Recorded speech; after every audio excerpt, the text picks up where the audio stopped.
মোহনার বাবা ম্যানেজ হয়ে যেয়ে থাকে বা গিয়ে থাকে, আমরা তো সেটা বুঝতে পারবো না। তবে আমরা দেখতে পাচ্ছি, আমি দেখতে পাচ্ছি এখনও আইনের গতিতে চলছে, মোহনার বিচার প্রক্রিয়া স্বাভাবিকভাবে চলছে এবং এত প্রভাবশালী একজন বিমানের এমডি এবং তার স্ত্রী এখনও এই রমজান মাসেও জেলের মধ্যে আছে।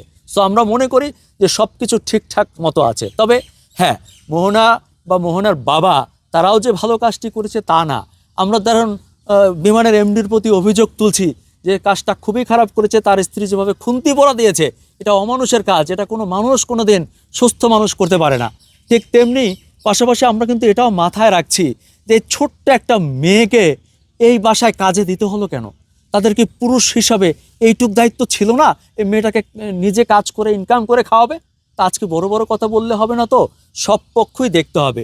সো তাদেরও দোষ আছে, আমরা সেটাও দেখছি এবং সেটা নিয়েও দরকার হলে আমরা পরবর্তীতে কথা বলবো এবং ব্যবস্থা নিব। মোহন একটা বাচ্চা মেয়ে, তার অভিভাবক শুধু যে তার বাপে তা না, তার অভিভাবক এই দেশের মানুষ, অভিভাবক আমরা।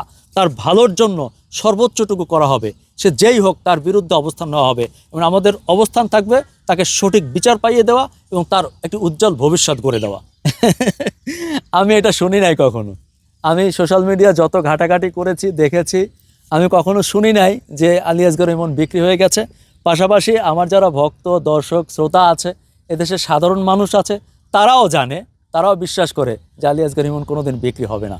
আমি শুনি নাই এবং আমার ধারণা আমাদের দর্শকরা যারা আছে তারাও এটা শোনে নাই বা বিশ্বাস করবে না।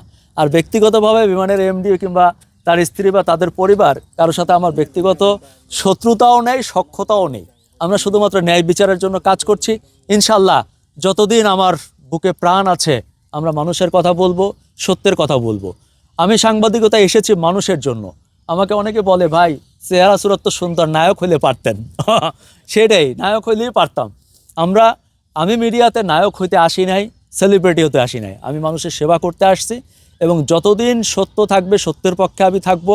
এবং কোনো দিন কেউ যদি অভিযোগ করতে পারে যে ইমন বিন্দুমাত্র কম্প্রোমাইজ করেছে, তাহলে আমি চলে যাব মিডিয়া থেকে, আপনাদেরকে কথা দিলাম ইনশাল্লাহ।